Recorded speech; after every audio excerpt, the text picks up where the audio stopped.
yesterday. And then there was 2 Rochester Rockets named All-State as well, Colton Glazebrook, and then their defensive end also. And then right here on Sports Radio 1450, the Metamora at Rochester game as well at 5:40 with the pregame tonight, and 6 o'clock with the kickoff. And right after this show's over, we're heading out to the creek because they're getting rocking and rolling down in Chatham already. And that's awesome. Good luck to the Titans and the Rockets. 529-1450 is our phone number. We're talking fantasy football. Good morning. Let's take a phone call. You're on Fantasy Football 101. Go ahead.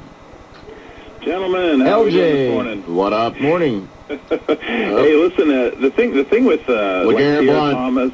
Yeah, hey, listen. There we go. Calvin Johnson over Mike Williams 2 weeks before. Every now and then, a squirrel can be wrong. That's for sure. But yeah, I tell you, he looked pretty good. But the thing I said about LeGarrette Blount, though, that the reason I did say that he was kind of a one-hit wonder, and you guys, I know Grammer probably knows this too, is they were really saying that he was having a tough time picking up, like the pass protections and stuff like that, where Cadillac was really going to be kind of like a lot of your third down back and your second and long. Well, obviously, he's kind of worked out a few of those problems, and they were playing the Carolina Panthers, too. I mean, you cannot forget that they're rolling them. They're not really needing to go third and long situations, so he actually did have a good game. Yeah. I mean, he looked better than I thought he would. Let's see what kind of, goes through. Well, if you remember what we said was LeGarrette Blount will be a matchup guy, not like an every week guy, but also not a one-game wonder. I mean, kind of a guy, if he's going up against a poor rush D, he's probably going to have a nice game. Any sort of a good rush D, he's not a guy that catches a lot of passes. So, well, case in point, this week you have him, right? Thanks for the phone call, LJ. 529-1450 is the phone number. 529-1450. But Eric, you played him out of necessity, though, correct? I mean, you have McFadden and Mendenhall, so you don't necessarily have to play Blount all the time. No. I don't have to. I have him in a couple of different leagues. And in both leagues, I'm actually sitting him down this week. I had him in our league that we're all together, But I had McFadden on a bye, so I had to plug him in. Right. And then giggles. And it worked out. Yeah, I know. And then in my other league, I had Green Bay on the bye, and I had Brandon Jackson, so I had to plug him in there. So yeah, it worked out in both leagues for me. So, but now I have Brandon Jackson in instead of LeGarrette Blount. Am I doing the right thing?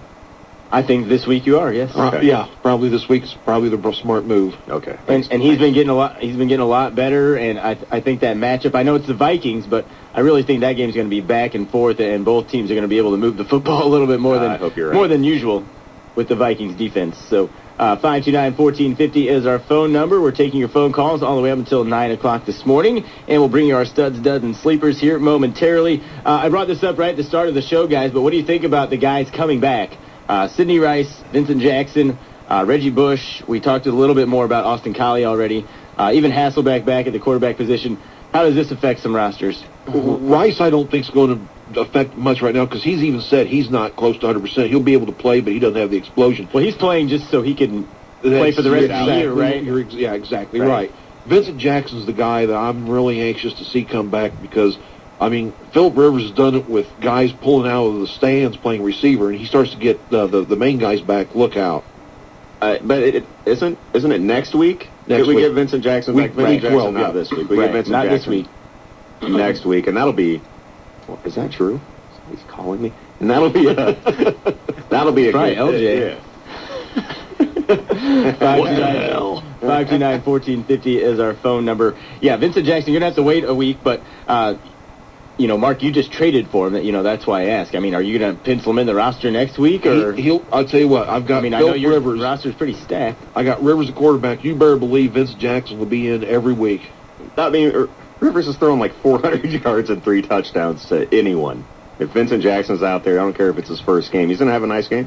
Yeah, Mark happens to have both Phillip Rivers and Vincent Jackson. And I'll go between Jennings, Macklin, and Austin for the other 2 wide receiver positions. Unreal. That's rough. It's a rough decision-making you have over there. But Austin, you know what? But Miles Austin this year, since Romo's been down, I mean, I know he had a decent week last week. He ended up in the end zone, right? But, boy, it seems like like John Kidna is targeting Des Bryant way more. So Miles Austin may have been bumped out of his number 1 spot. We'll see with Garrett how he handles things. One, it already looks like he's going to have Felix Jones in for a little bit more. Let's see if he's going to kind of distribute the ball a little more evenly between the receivers and Witten also. Well, with Austin, it seems like to me, and I'm no football offensive genius, but he seems to be lining up in almost the same spot all the time on the field, whereas Des They're moving him all over the place, and he's getting more touches because of that. Yep.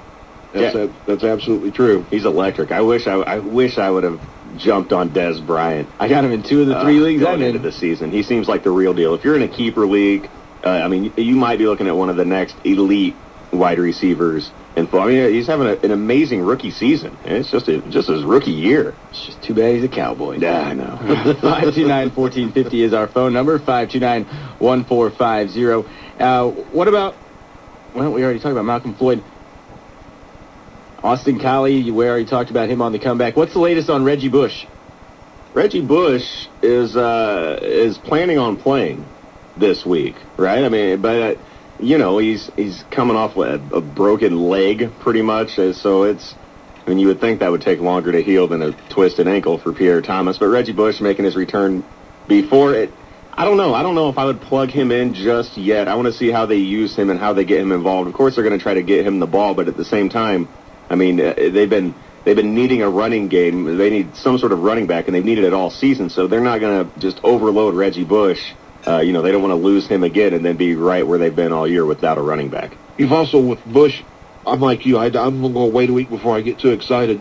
But once he does come back and he's healthy, then you have to, if you own Lance Moore, that's the guy you're going to have to worry about, because 2 years, this has happened with Bush getting an injury. Lance Moore's the beneficiary, but once Bush is healthy, Lance Moore's numbers go right down the toilet.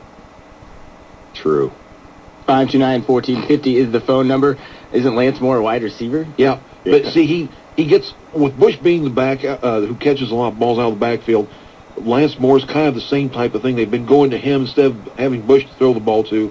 Lance Moore's the guy that they've thrown the short little hitch patterns to. Another guy I'm not too huge on, but Clinton Portis listed as questionable. Might have to play because Terrain is out again this week, so they got to run the football somehow. Yeah, Ryan Terrain out. Clinton Portis expects to be coming back, but who's the kid that had the big week last week? Keelan Williams had a big week last week, and from what I read, nobody's really too sure how that's going to be divvied up this week with Portis returning. If it's me, I kind of stay away from that Washington running back situation. Well, for one, because Washington's absolutely brutal.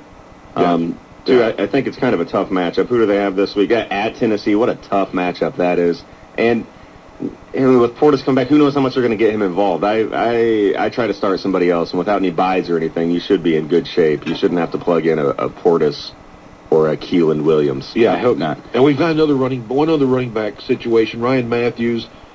He says he's feeling a lot better, but it's still questionable where he's going to play. Now, this opens the door for Tolbert, this year's ultimate touchdown vulture, to have a possibility of having a real nice game Monday night. So anyone who's got Tolbert might want to consider plugging him in. So he'd be a nice flex option. Yeah, I traded away Tolbert last week and dropped him in another league.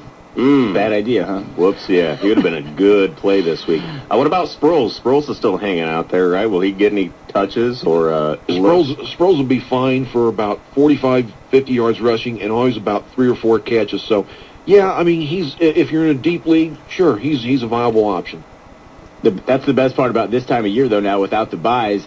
You don't have to play the Darren Sproles anymore as much as you did early on in the season, at least. That's how I'm rolling, because I did have Sproles and had to play a couple of weeks, but now I don't need that done.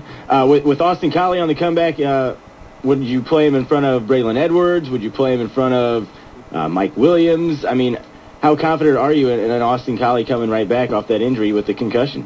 I'm feeling about 6 or 7 catches for 60 or 70 yards right in there for Austin Collie. I don't think he's in line for a huge game this weekend just coming back, but I don't think they're just going to leave him out. I don't think you're looking at like a 2-3 catch performance, like a non-existent. Oh, they're not going baby. No. I agree with you. PPR leagues, I think he's a pretty decent start, and if he gets in the end zone, that's just that much better. But I really think he's going to catch 6 or 7 balls this week, and then what he does with that, we'll see. But he will be targeted as long as he plays. Like I said, Peyton needs somebody to throw to.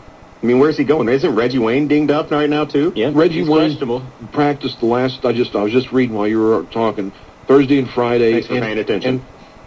And you